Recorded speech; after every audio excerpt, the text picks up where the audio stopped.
Hello everyone! Today on Binky's Gaming Thoughts, I complete the suit of coins with the page of coins, the knight of coins, the queen of coins, and the king of coins. So with the face cards, the royal court cards. So the page of coins, the image is of Varric after Here Lies the Abyss. For the Rider-Waite Miniature and Greenwich Tarot decks, it is called the Page of Pentacles.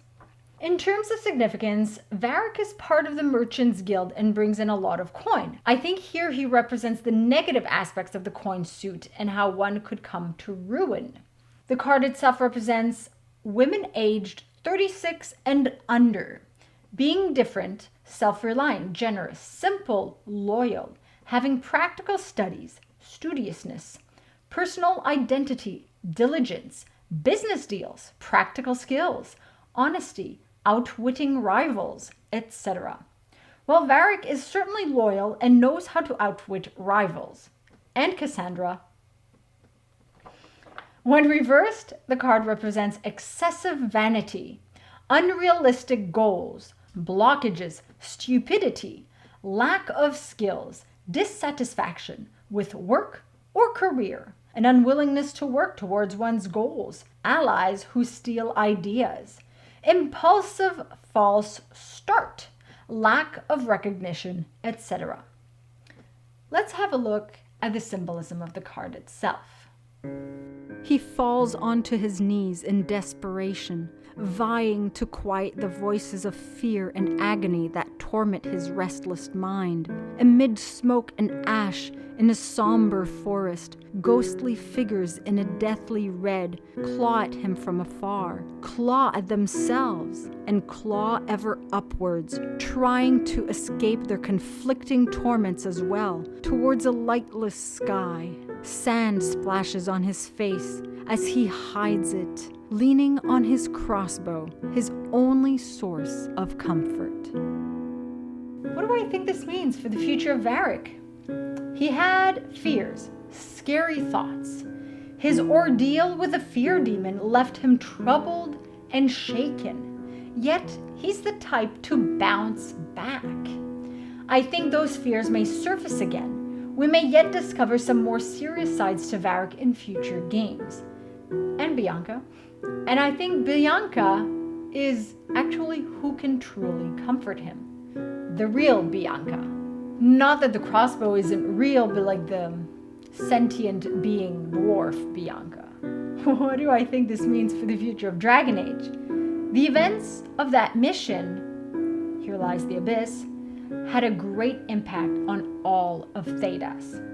Going into the Fade physically not done since the Magisters entered the Fade, with the Inquisitor before, but this is the second time the Inquisitor did it, but you know what I mean. Plus, revisiting some Maker theories, the demon in the Fade, that fear demon, the terror demon, whatever we experience there, it's not the end of that story, let alone the end of whomever was left behind.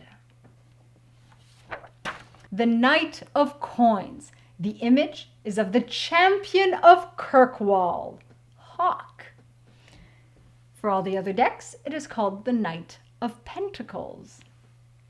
In terms of significance, well, before becoming the champion, Hawke had to buy back her or his family's estate, work in service of Kirkwall for free to pay off any debts that had been incurred, and then eventually came into his or her own fortune. As a Knight of Coins, Hawke thus conquered poverty. The card itself represents men aged 36 and older, auspicious occasions, job opportunities, being credible, caring, perfecting and improving, creating a business, diligent services, goals that are achieved, mending, enthusiasm, etc. The mending part to me seems to describe Hawke's nature. Part of it, at least. When reversed, the card represents making the wrong decisions, weakness, being reckless and complacent, and idle, incompetence, bad judgment, haste, lack of discretion, hesitation, loss of allies, relinquished goals and plans, etc. Let's have a look at what the card symbolizes. A double talon with 6 claws reaches down in the center of a circle. The white hoop, thus far associated with the human race, representative of the unity the champion of Kirkwall was able to achieve. 2 eyes and a beak can be seen, for this bird is akin to the champion's name, Hawke. The first circle is within a larger circle, the totality as grand and massive as the giant wings the claw draws out to be, dark and black, sharp, keen, with a great awareness. Flooring in diamond tiles of lime and green hues, the bird flies, the element of air, yet is grounded, the element of earth, and thus has vision and foundation. On the hawk's feathers, we see small symbols, like on a map, a quarry, a tower, a dig site, a mouse that can scurry secretly in the night, chains that imprison one to their fate, an anchor that stabilizes us when things are moving too quickly. And lastly, its feathers make the champion's own face. The hawk is Hawke. What do I think this means for Hawke? Well, I don't think we've seen the last of Hawke, regardless where Hawke ended up by the end of Dragon Age Inquisition. Meaning, my prediction for the future of Dragon Age is whomever was left in the Fade is not dead. I'm not sure how exactly. We can discuss theories on how later, and I've mentioned some previously in previous videos. It's possible, but I think somehow they're not dead, and I think Hawke will be in the next Dragon Age game. Just a feeling I've got. The Queen of Coins. The image is of Josephine. And for all the other decks, it is called the Queen of Pentacles. As a side note, the tarot card here is very different to her Codex entry tarot. She is remarkably stunning in that one. Perhaps it could have been associated with a romanced Josephine. The tarot card, the tarot deck tarot card of Josephine depicts more her role in the Inquisition. In terms of significance, Josephine is the one who takes care of the bookkeeping. She ensures that everyone gets paid. She establishes alliances that will bring the Inquisition enough coin, not to mention acting as a diplomat for the Inquisition. The card itself represents women aged 36 or older, fruitfulness, financial plans that are realized, independence, wisdom and maturity, warmth, patience, endurance, stability, dignity, practical ambitions, social positions, and success, etc. Well, Josephine is the one in her family able to keep their finances level, and does look into reinstating their trading business to secure wealth. When reversed, the card represents mistakes, imprudence, financial negligence, self-indulgence, disconnection with reality, being suspicious, non-productivity, absence of common sense, etc. Let's have a look at the symbolism of the card itself. Clad in golden garments, she studies the treasury, her head held high. For the nobility and financial gains of her family, she holds a feather, its tip red with ink, yet a reminder that a rich life can end if one does not stay on top of its finances, balancing out debt and gains. The turquoise blue of the feather is peacock-like, showing us beauty despite uncertainty. A full moon looms largely behind her, featuring maturity and diplomacy and the fruition of financial projects. What do I think this means for the future of Josephine? Well, her whole legacy and her family situation has to do with trade and financial gain or loss. I do believe the Montelier family may help us in our future efforts. Perhaps. Maybe. Just a thought. What do I think this means for the future of Dragon Age? Well, our future efforts, which is at some time Josephine's future. You know, the future of Thedas is also Josephine's future, and therefore the future of Josephine has to do with the future of Thedas somehow, in some way, shape, or form. And last but not least, the King of Coins. The image is of the High Dragon. For all the other decks, it is called the King of Pentacles. As a side note, I don't believe this High Dragon is an archdemon. And if you ask me, the King of Coins is Smog. It really looks like Smog. And just like in Middle-earth, the High Dragons of Thedas drop a lot of valuable loot when you defeat them. And there's their significance. See what I did just there? Yeah. The card itself represents men aged 36 or younger. Hard work, doing what one loves. A successful business leader, being steadfast, generous, methodical. Economic power, ownership, manifestation, reliable allies, etc.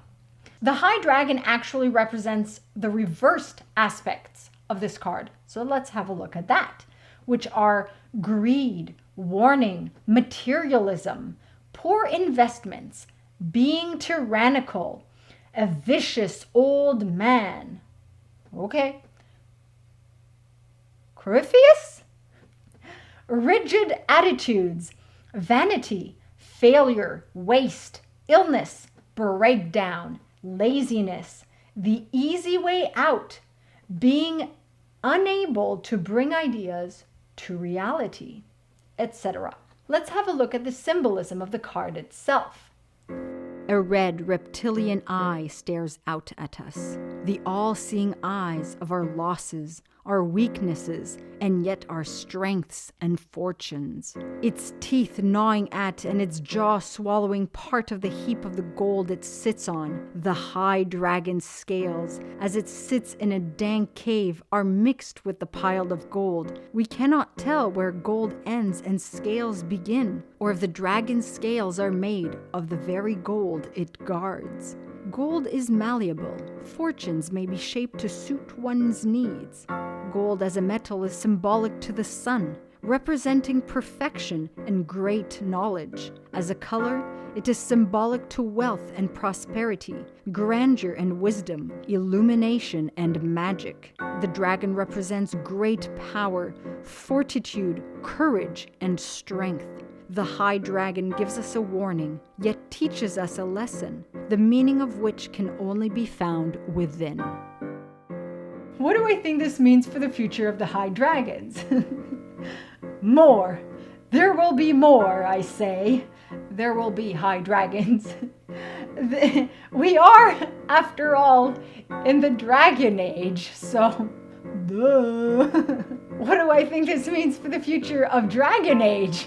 Of the Dragon Age. This is a High Dragon, not an archdemon.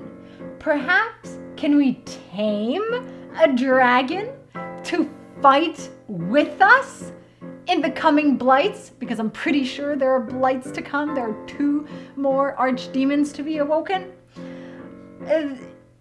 Or is this dragon, so taming dragons to fight, the dragons fighting other dragons for us.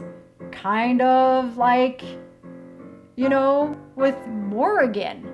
Or could this dragon be a warning of a blight to come? 2, like I said, 2 more blights await Thedas, the dragon forms of the remaining old gods. I've mentioned before my theories about the two blights, the double blights. So that's that. And this concludes the suit of coins. So in the description below, I have all the decks mentioned in the video, plus the books I used to figure out what the cards actually represent, which are The Path of the Fool by Michael Sarian and The Greenwich Tarot Companion by Anne Mora.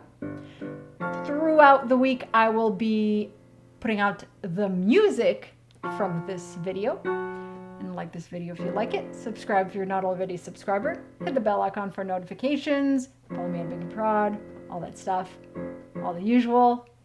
And I'll see you all soon. Masaranas.